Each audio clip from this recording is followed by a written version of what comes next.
ఓం గం గణపతియే నమః. శ్రీమదాంధ్ర మహాభాగవతం పోతనామాత్య ప్రణీతం అష్టమస్కందం 10వ భాగం. అమరావతి అంటే అమరారాతి అంటే దేవతలకు ప్రతిద్వంది అయిన బలి వామనుడికి 3 అడుగుల నేలను ధారపోశాడు. ఒక మహత్కార్యము చేపట్టేటప్పుడు మంచికో చెడుకో కొన్ని శక్తులు అడ్డుపడుతూ ఉంటాయి. అది లోకుల దృష్టిలో మంచికే అయినా జగదానందకారకునికి దృష్టిలో వేరుగా ఉండవచ్చు. అటువంటిదే శుక్రాచార్యుని బాధ. ప్రాణమాన ధనములను పణంగా పెట్టి ఇచ్చిన మాటకు కట్టుబడి ఇచ్చేవాడు ఇస్తుంటే చూసేవాడికి కష్టమైంది. శుక్రునికి బాధగా ఉంది. ఎంతో చెప్పి చూశాడు, కానీ రాక్షసేంద్రుడు వినలేదు. పాపం, శుక్రుని బాధలో కూడా అర్థముంది. రాజు ఉప్పు తింటున్నాడు. పైగా ఎంతో వ్యయ ప్రయాసలకు లోనై రాక్షసులకు రాజ్యాన్ని సంపాదించుకోవడంలో చాలా కష్టపడ్డాడు. అటువంటిది అప్పనంగా హరి పట్టుకుపోతుంటే బాధగా ఉంటుంది. చివరి ప్రయత్నంగా నీటి ధార పడనివ్వక కలిశరంధ్రానికి అడ్డంగా కూర్చున్నాడు. ఇట్లాంటి మహామాయావికి లెక్కన చేతిలో ఉన్న పవిత్ర కుశాగ్రముతో ఒక్కపోటు పొడిచాడు. ఆ దెబ్బకు కావ్యుడు శాశ్వతంగా ఏకనేత్రుడయ్యాడు. కావ్యుడు అంటే కవిపుత్రుడు. భృగువును కవిగా పిలుస్తారు. ప్రక్కకు తొలిగాడు శుక్రుడు అడ్డు లేకుండా. అమర అరాతి అంటే అమరులకు శత్రువు. బలి కరాక్షతో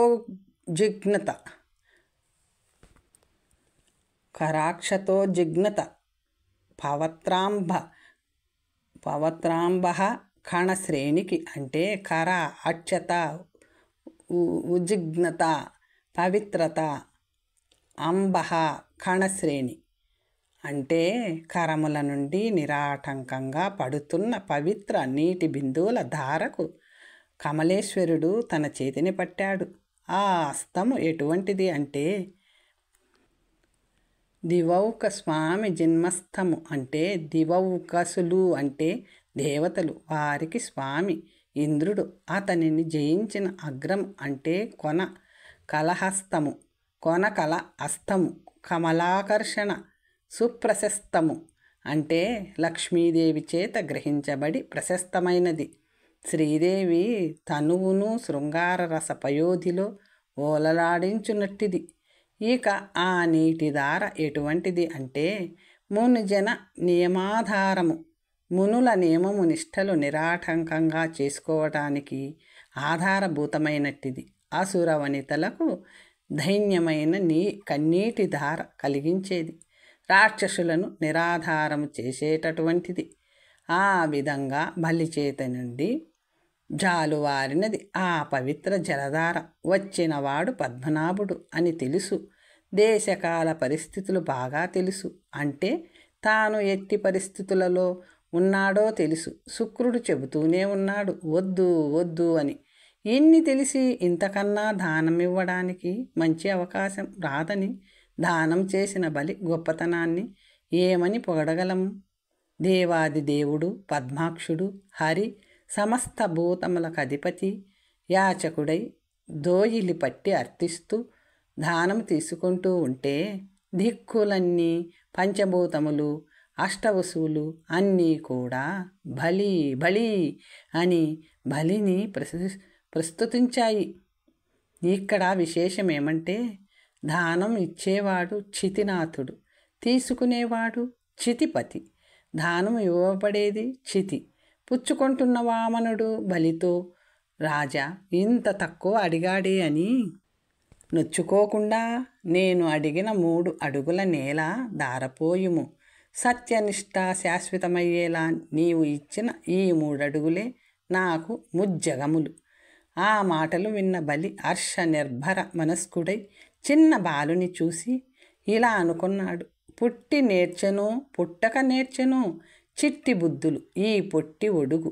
ఇతనికి అందరినీ మైమరిపించే ఈ మాయలు పొట్ట నిండా ఉన్నట్టున్నాయి అని నవ్వుతూ ఆనందంగా దానమిచ్చాడు. బలి యొక్క దానగుణాన్ని కపటవటువై శ్రీహరి దానం పుచ్చుకుంటున్న అపూర్వ ఘట్టాన్ని కనులారా వీక్షించి గ్రహ మునీంద్ర సిద్ధ సాధ్యోరగ గరుడ గంధర్వ సుర గణాలన్నీ ప్రశంసలు కురిపించాయి. పుష్పవర్షం కురిసింది. మంగళ తుర్యారావములు చెలరేగాయి. నీటి ధారను గైకొన్నాడు. దానం గ్రహించాడు.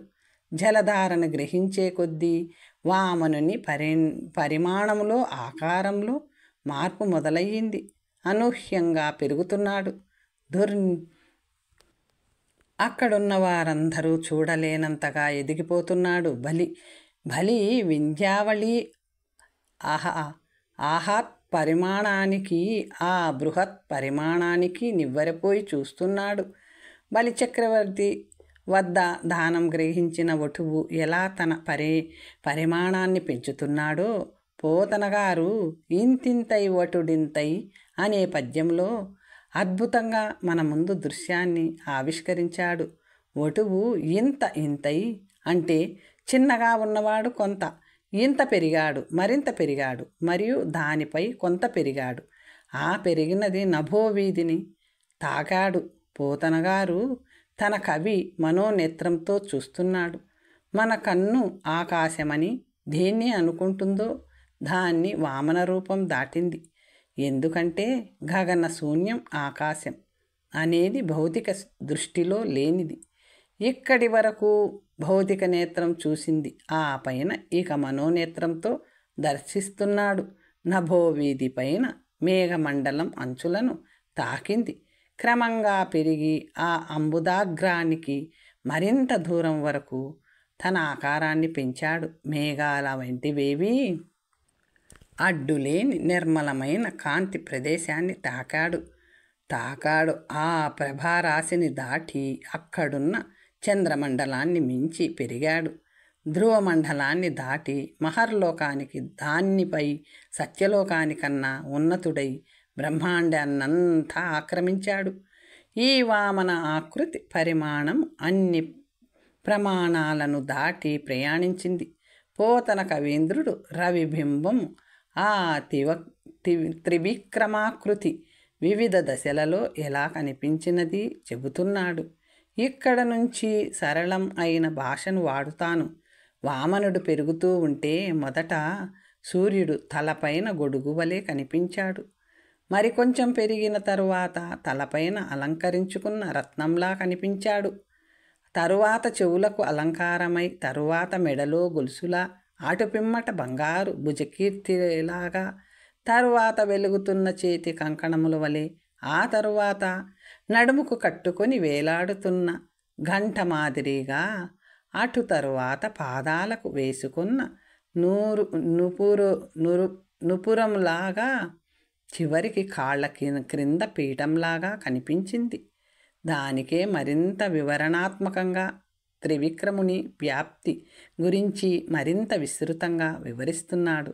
ఆ విధంగా విష్ణు భగవానుడు త్రిగుణాత్మకమైన విశ్వరూపాన్ని ధరించి భూమ్యాకాశాలను, అన్ని దిక్కులను, అన్ని దిగ్మూలములను, సముద్రాలు, చరాచరములు అన్నీ తానై వ్యాపించి క్రమక్రమముగా భూలోకము కన్నా పెద్దనైన భువర్లోకాన్ని అతిక్రమించి సువర్లోకాన్ని తలదన్ని మహర్లోకాన్ని దాటి జనోలోకము పైకి చేరి తపోలోకమును మించిపోయి సత్యలోకానికి ఆవలకు చేరి ఎక్కడా చిన్న ఖాళీ ప్రదేశం లేకుండా నిండిపోయి గొప్ప దేహాన్ని ధరించాడు.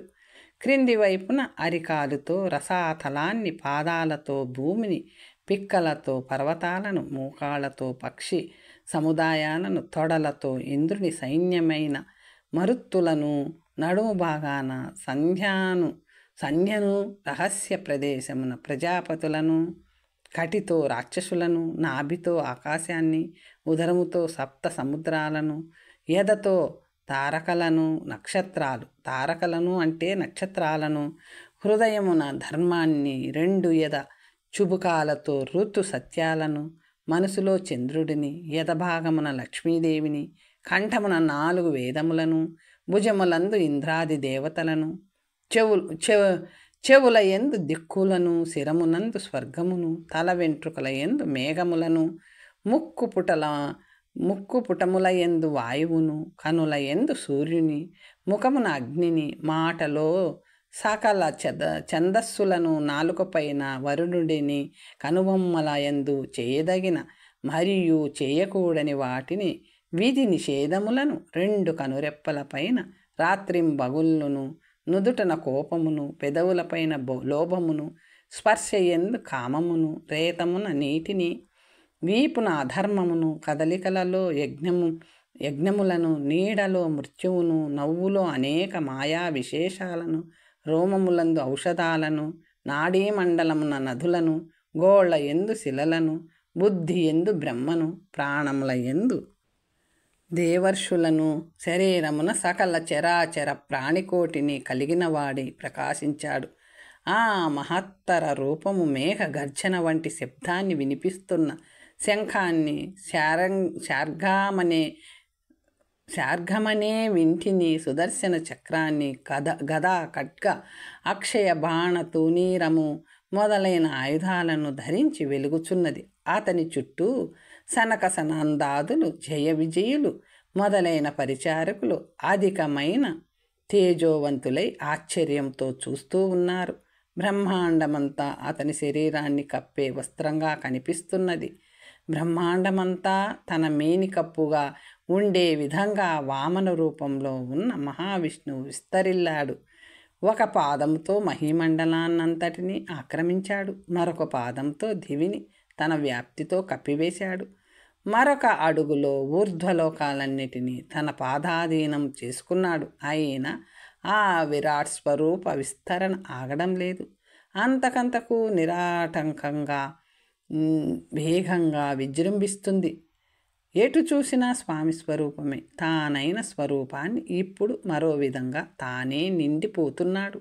అంతకంతకు విజృంభిస్తున్న ఆ అవతారానికి చేరడానికి ఇక చోటు కనిపించడం లేదు.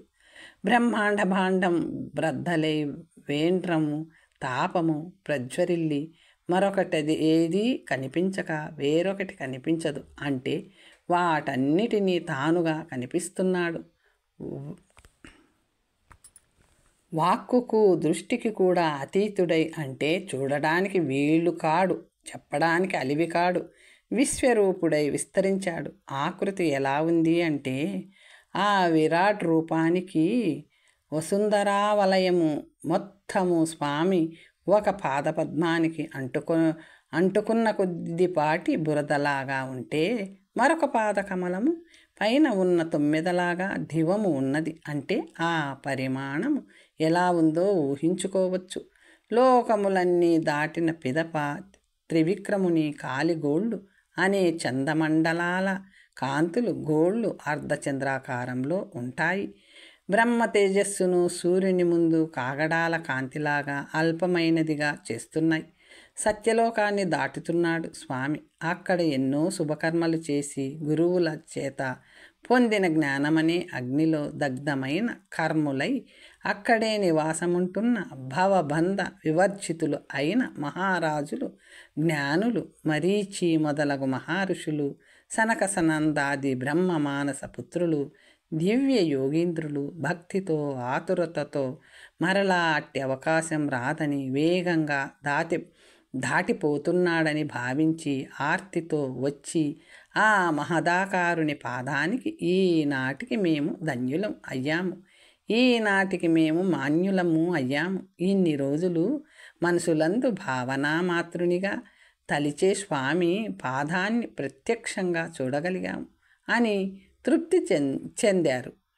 ఆ పాదపద్మాన్ని బ్రహ్మ కడిగిన దివ్య ఘట్టము అప్పుడు అక్కడ ఆవిష్కృతమయ్యింది. నా జన్మస్థానమిది అని అజుడు నాభికమలము వచ్చే వరకు నిరీక్షించి సంతసముతో నర్తించి తరువాత పాదమునకై ఎదురు చూసి తన కమండలములోని పవిత్రమైన నీటిని దానిపైన చల్లి తలపైన ప్రోక్షించుకున్నాడు. వాక్పతిచే పాదసేచనమును చేయబడిన పవిత్ర తోయముల ధారలు వియత్తలమున స్వామి కీర్తికాంతులతో కలిసి దేవనది గంగగా పరివర్తన చెంది ప్రవహించాయి. అదేవిధంగా వివిధ లోకేశులు అమాంతంగా పెరిగిన విశ్వరూపాన్ని ఆశాంతము చూడలేక యోగ మార్గంలో భావన చేసి వారి లోకము వద్దకు వచ్చిన వెంటనే బహువిధ పుష్పమాలికలను తెచ్చి అర్చన చేసి దివ్య గంధానులేపనములతో చర్చనము చేసి ధూపదీపములతో ఉద్దీపన చేసి లాజాక్షతలను సమాధికముగా చల్లి బహువిధ ఫలములను నివేదించి నృత్య సంగీత వాద్యాది వినోదములతో సన్మానించి జయ జయకారములు ఆలపించారు. హే కరుణా సముద్ర, హే త్రివిక్రమ అని బ్రహ్మదేవునితో పాటు లోకపాలకులందరూ దేవదేవుని స్తోత్రములు చేశారు. వనచరములకు అధినాయకుడైన జాంబవంతుడు వెళ్ళి దశ దిశలా విష్ణువుకు జయము అని దుందుబిని మ్రోగించి శబ్దబేరీలు అజాండమంతా నిండేలా చాటింపు వేయించాడు. అన్ని జగములు తానే అయి ఉన్న వామనమూర్తి ఆకృతిని చూడజాలక మనమున భావించలేక బలి ఇతర సభ్యులందరూ స్తోత్రపాఠాలు వల్లించి కాంచినంత మేరకే సంతసించి హర్షమర్ష పులికిత గాత్రులయ్యారు. తరువాత క్రమంగా స్వామి తన పూర్వ వామన వటువు స్థితిని చేరాడు. మాయావటువు విరాట్ రూపము నుండి యథాస్థితికి చేరుకున్నాడు. ఈ మాయావటువు 3 అడుగులు నేలను దానం ఇవ్వమని రాజును మోసము చేసి బ్రహ్మాండమును ఆక్రమించాడు. మన రాజు ఈతడు వటువుగా వచ్చిన విష్ణుడు అని ఎరుగక సత్యసంధుడు కనుక మోసపోయాడు. ఈ పొట్టివాడు అప్రతిహతముగా చక్కగా ముజ్జగములను పరిగ్రహించినాడు. ఒడుగు మాయారూపమున విష్ణువు అని మన గురుడు చెప్పినా రాజు వినలేదు. ఈతడు ఈ రాజ్యమును ఇంద్రునికి ధారాదత్తం చేయనున్నాడు. ఇక ఇతనిని ఈట నుండి పోనివ్వకూడదు అని హేతి, ప్రహేతి, విప్రచిత్తి మొదలగు రాక్షసులు అనేక మంది యుద్ధ సన్నద్ధులై ఆయుధములు చేతబట్టారు. వామనుని బెదిరిస్తూ దిక్కులన్నింట చెలరేగి వామనుని బంధించడానికి ప్రయత్నాలు మొదలుపెట్టారు. అది తెలుసుకున్న హరిసేవకులు నంద సునంద జయ జయంత విజయ ప్రబలోద్బల కుముదాక్ష తార్క్య పుష్పదంత విశ్వక్షేణ శృతదేవ సాత్వతాది దండనాయకులు మహాబల సంపన్నులు 10 సహస్ర నాగబల సంపన్నులు తమ సైన్యములు ఆయుధములను తీసుకొని దానవ సైన్యాన్ని ఎదుర్కొనడానికి సిద్ధమయ్యారు. బలి శుక్రుని శాపవశమున రాజ్యలక్ష్మి వైభవహీనుడవు కమ్మని గుర్తు చేసుకున్నాడు. ఆ శాపమును అనుభవించు కాలం ఆసన్నమైందని గ్రహించి యుద్ధ సన్నద్ధులైన రాక్షసయోధులను పిలిచాడు. వారితో, రాక్షసయోధులారా, ఇది యుద్ధమునకు తగిన సమయము కాదు. అందరి సంపదాపదలకు కారణభూతుడైన ప్రభువే శిక్షించదలిస్తే మనం ఏమి చేయగలము? మనకు ఇంతకు పూర్వము రాజవైభవము, దేవతలకు దురవస్థలు కలుగజేసిన దైవమే మనకు వ్యతిరేకము చేస్తే మన దురదృష్టమును ఏమని నిందించగలము? మన చేత పరాభవింపబడి పరాజయము పాలైన విష్ణు భటులు నేడు మనపైననే యుద్ధము ప్రకటించుట విధిచేయు విడ్డూరము కాదా? మనకు కాలము అనుకూలము అయినప్పుడు మరలా గెలుపును ఆస్వాదిద్దాం. ఇప్పుడు ఆపండి అని బలి తన దండనాయకులకు ఆదేశించాడు. బలిష్టమైన దుర్గములు, ప్రతిభావంతులైన అమాత్యులు, తగిన బలములు, ఔషధములు, మంత్రములు, కీర్తి ప్రతాపాలు ఉన్నాయని విరగవీగకుండా అనువైన కాలమునకై వేచియుండుట విఘ్నత కనుక రణమునకు కాలు దువ్వుట ఇప్పుడు శ్రేయస్కరము కాదు. బాధ కోపావేశములను మాని తగు కాలము కొరకై వేచి చూద్దాం అని చెప్పాడు. ఆ మాటలతో రాక్షస భటులు భగవద్భటులు పరాక్రమమునకు తల ఒగ్గి భయపడి రసాతలమునకు వెళ్ళిపోయారు. అంతట శ్రీహరి ఆదేశానుసారం బలిని వైనతేయుడు యాగశుతి దినమున అంటే యజ్ఞములో సోమలతను వేసే రోజున వరుణ పాశాలతో బంధించాడు. బాహువులు పాదములు బంధిస్తూ ఉన్న వ్యతిరేకించక స్థితిమతి అయి నిలిచాడు బలి. జలపాశములచే బంధితుడగుట చూసి అతని అనుచరులు దశ దిశలు పిక్కటిల్లే విధంగా ఆహాకారములు చేశారు. సంపద, అధికారము, ప్రభుత్వము కోల్పోయిన బాధపడక స్థితప్రజ్ఞుడై మునపటి కంటే హెచ్చు తేజముతో వెలిగిన బలి యొక్క తెగువ, ధైర్యము, నిబ్బరము, జ్ఞానం చూసి, వామనమూర్తి రాక్షసేశ్వర, నాకు 3 అడుగుల నేల దానముగా ఇస్తానన్నావు. భూమి సూర్యచంద్రులు ఉన్నంత మేరకు కల ప్రదేశం 1 అడుగుకు సరిపోతుంది. పిదప దివి ప్రదేశము 2వ అడుగుకు సరిపోయింది. మిగిలిన 3వ అడుగుకు నాకు నీవు ప్రదేశము ఇవ్వవలసి ఉంది. దానం ఇస్తానని ఆ వస్తువు ఇవ్వకపోతే వారు దుర్గతి పొందుతారు. కనుక నీవు వెంటనే దుర్గతికి సిద్ధము కమ్ము. లేదేని నాకు 3వ అడుగుకు ప్రదేశాన్ని వెంటనే చూపు.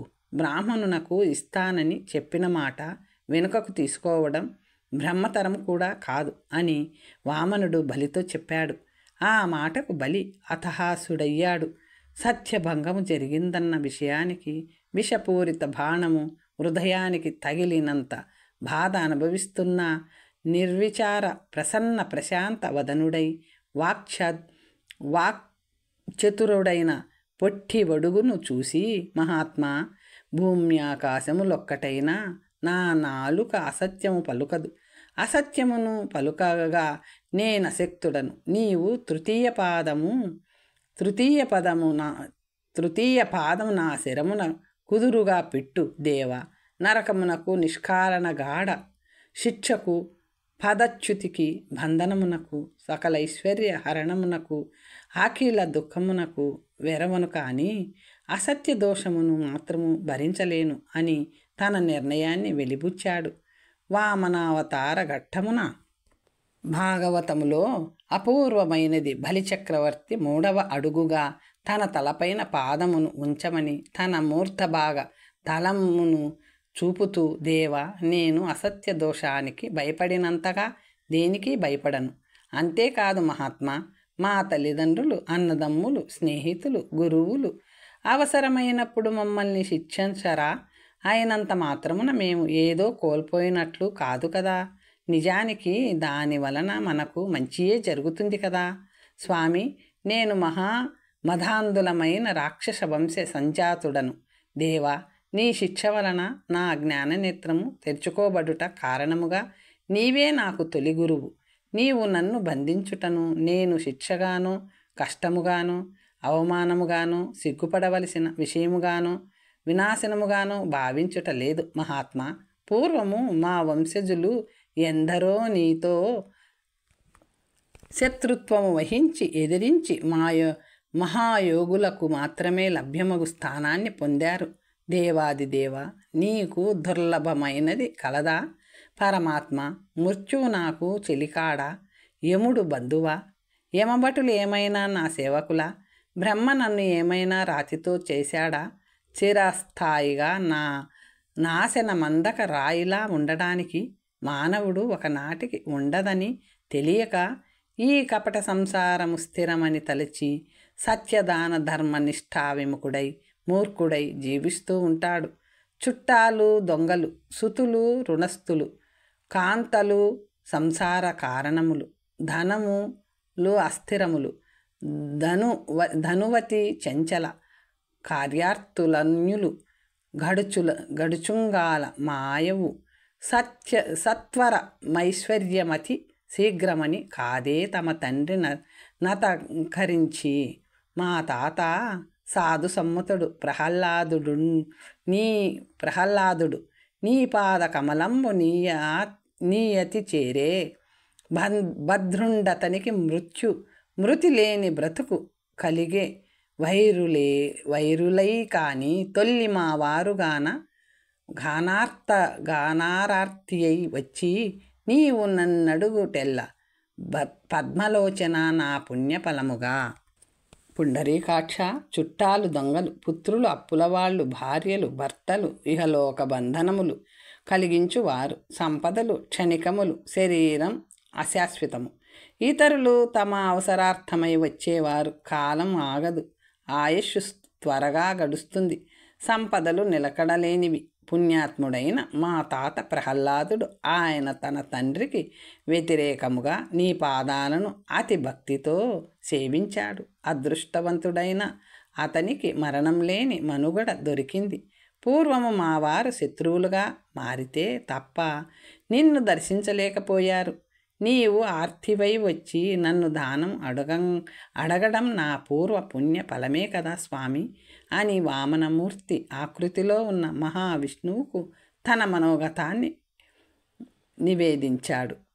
ఆ సమయంలో పరమ భాగవతోత్తముడు, జ్ఞాన సంపన్నుడు, సాధు వచన చతురుడు, భక్తిలతలతో భగవత్పాదములను బంధించినవాడు, దుఃఖాతీతుడు ప్రహ్లాదుడు బలి ఎదుట ప్రత్యక్షమయ్యాడు.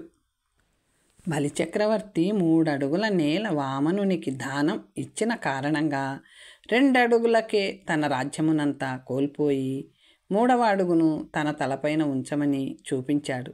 ఆ సమయంలో బలిచక్రవర్తి పితామహుడు ప్రహ్లాదుడు ఆ ప్రదేశంలో ప్రత్యక్షమయ్యాడు. అలా సమాగతుడైన తాతను చూసి వారుణపాశబద్ధుడైన వైరోచనుడు పులకాంకిత గాత్రుడయ్యాడు. పాశబద్ధుడైనందువలన నమస్కరించలేక బాష్పపూరిత నేత్రుడై ప్రహ్లాదుని వంక చూశాడు.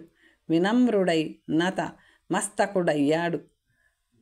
అదేవిధంగా ప్రహ్లాదుడు కూడా యజ్ఞముఖ మంటపమున సునందాది ముఖ్య పరివేష్టితుడై ఉన్న వామనదేవుని చూసి పులికాంకిత గాత్రుడు, ఆనందాశ్రు పూరిత నేత్రుడు అయి వినమ్ర భక్త ఆవేశచేతనుండై దండ ప్రణామంబులాచరించి ఆ దేవదేవునికి ఇలా విన్నవించుకున్నాడు. దేవా, ఇతనికి నీవు ఇంద్రపద భాగ్యమును కల్పించి మరలా పరిగ్రహించి మంచి పని చేశావు. అధికార లాలసత్వమున దురహంకార గర్వాంధుడై తమో వికార మనోకలంకుడై ప్రవర్తించాడు. ఆ మనోవైకల్యాన్ని దూరం చేసి రక్షించావే కానీ ఇది శిక్షించడమో బంధించడమో కాదు మహాత్మా.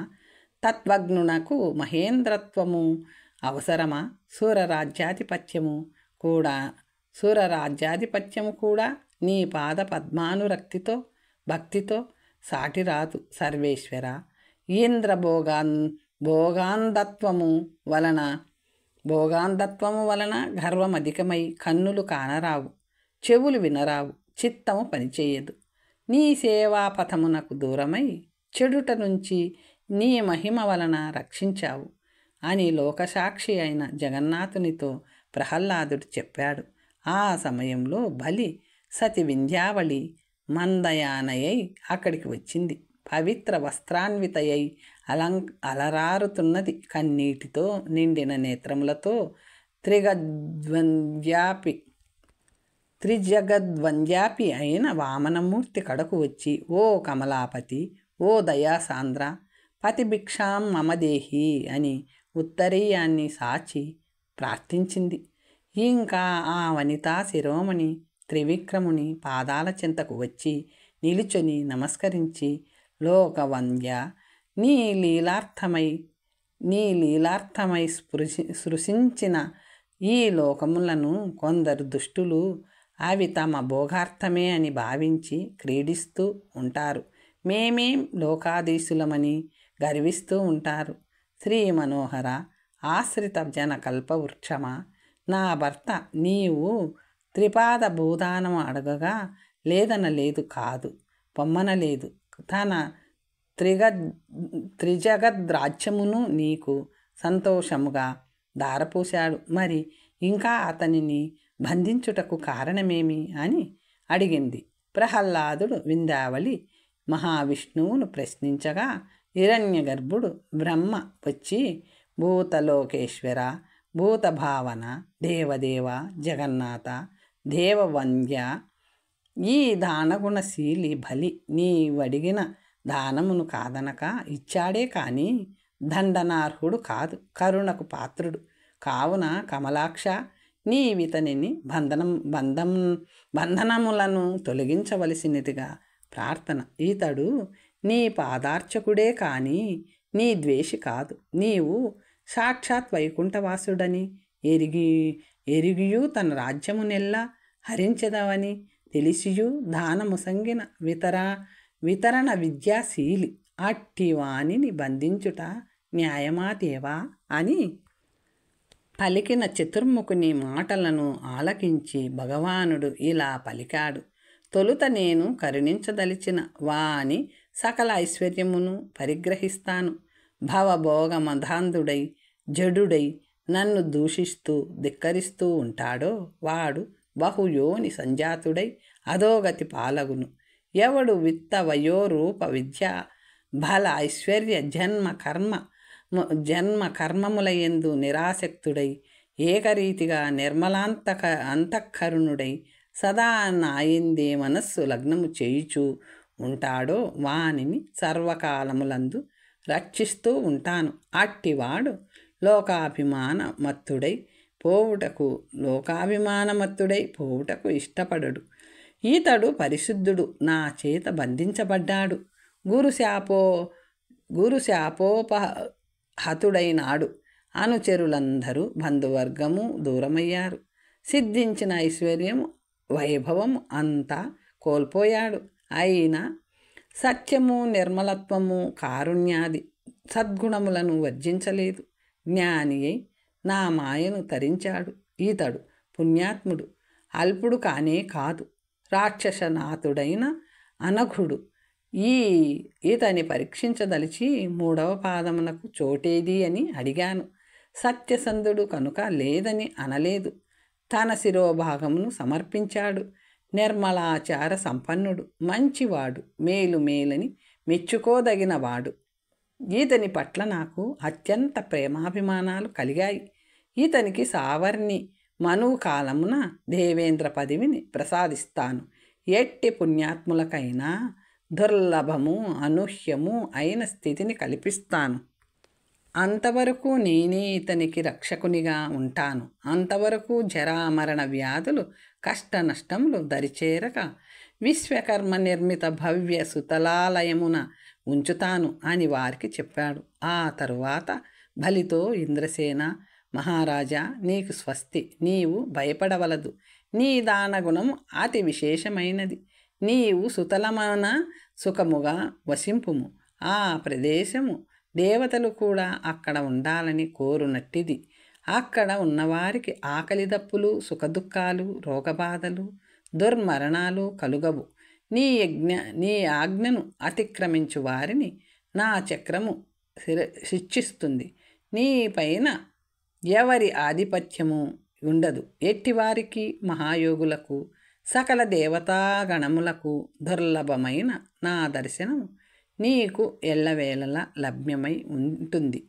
పరులెవ్వరూ నీ వైపు కన్నెత్తి చూడజాలరు. అసుర సంపర్కము వలన కలిగిన రాక్షస ప్రవృత్తి సదా నా ధ్యానము కారణముగా క్రమముగా తొలగిపోతుంది.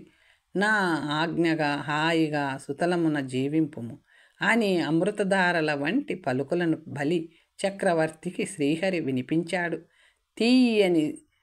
తీయని శ్రీనాథుని పలుకులు అనేక కమ్మటి చెరుకురస ధారలు కర్ణరంధ్రముల గుండా ప్రసరించి నిండిపోయి రెప్పల కప్పులను తప్పించుకొని కనుల అంచుల నుండి కాలువై పారి కన్నీరు మున్నీరై ప్రవహించి తనువు పులికాంకితమై చేతులు జోడించి భక్తి పారవశ్యమున ఆ రక్కసేరేడు శేషశాయిని అత్యంత భక్తి శ్రద్ధలతో కన్నులారా దర్శించాడు.